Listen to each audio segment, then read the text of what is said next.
Welcome to the Nerdy Agent Podcast Business Tip of the Week. Business tip. It's the business tip time. This week, we are going to talk about short sales, specifically on the buy side. So let's say you're an agent out there, you have a client, you tour a short sale property, they want to buy it. What does the agent need to know? Okay, so first you have to go to the listing agent. We actually had an offer made this weekend on a short sale, two of them. Ryan made one, and I believe Kaylin as well made one. So you need to go to the listing agent and you need to ask them a couple of questions. A, who holds the note and how many are there? How many lien holders are there? Because if there's...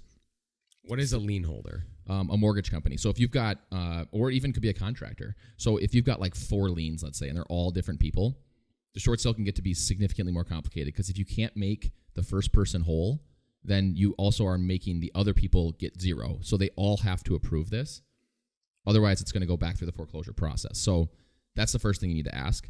Second thing that you need to ask is an attorney negotiating this short sale. So we have a couple local attorney groups that do a lot of short sales. They negotiate the deal with the bank and collect their fee from the bank at the closing. The third thing that you can ask, and sometimes they will reveal, sometimes they will not, if they are not working with an attorney, a good question to ask, and if they don't know why you're asking this question, they don't know what they're doing, is there hardship? Hardship is the number one thing that has to be proven for a short sale to be approved by a bank. So those are the 3 questions that I'll always go with. Can you define hardship?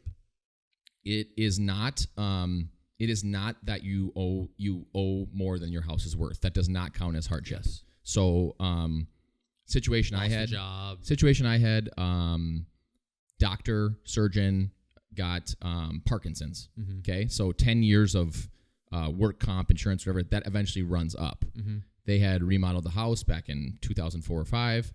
They owed like $1 million and it was worth like 6 something. We went to the bank and we said, they can't afford to pay you anymore. And it's not because they don't want to. It's because they don't have the money to do it anymore. Mm-hmm. Rather than you taking this house through foreclosure, going through the whole process and probably getting less money than I will as a professional listing agent, like, let us just do this deal for you. Yep. We had planned price drops. So it was like, everything's very specific. If they're negotiating, you know that the price is going to drop every certain once in a while too. So that's one thing you can mention to your buyer. Yep. But you've got to ask those questions up front because you want to snuff out the, part-time agent who's never done a short sale. Is like, this is a short sale, and then just doesn't know what to do. That's a really bad way to go about it. What is the expectation then you're setting for your buyer too? They want to offer on it. You figure all that stuff out. Let's say they have an attorney. There's only 1 lien. Like it's a purchasable short sale, right? You can buy it. What should the buyer, your client, need to know? I mean, if it's during the week, I would probably call the attorney group and just get a little bit of word from them so I understand. If it's with a larger bank, some of them do take a lot longer than others because they just don't care. Yep. Like they don't have a big department. They're not servicing tons of these short sales and it's just not on the top of their mind. They're fine if it forecloses, like if they just drop the ball and they'll just like, there's just not a big department to handle this kind of stuff. Yep. So like the buyer needs to know it's going to take some time. Similar to foreclosures, right? Like most buyers are like, well, I want to buy a foreclosure. I'll get a great deal on it. I'll get it. The process is tedious. It'll take time. And frankly, the house will be more of an as-is type purchase. So just make sure you're the right type of buyer who's going to be buying these types of properties. It is 100% as-is. And that's one of the questions I asked one of the agents this weekend because they had filled out a full seller's property disclosure, which you're not supposed to do. Mm-hmm. You're supposed to fill out a waiver and an as-is form with every short sale if it's negotiated by the local attorney group here.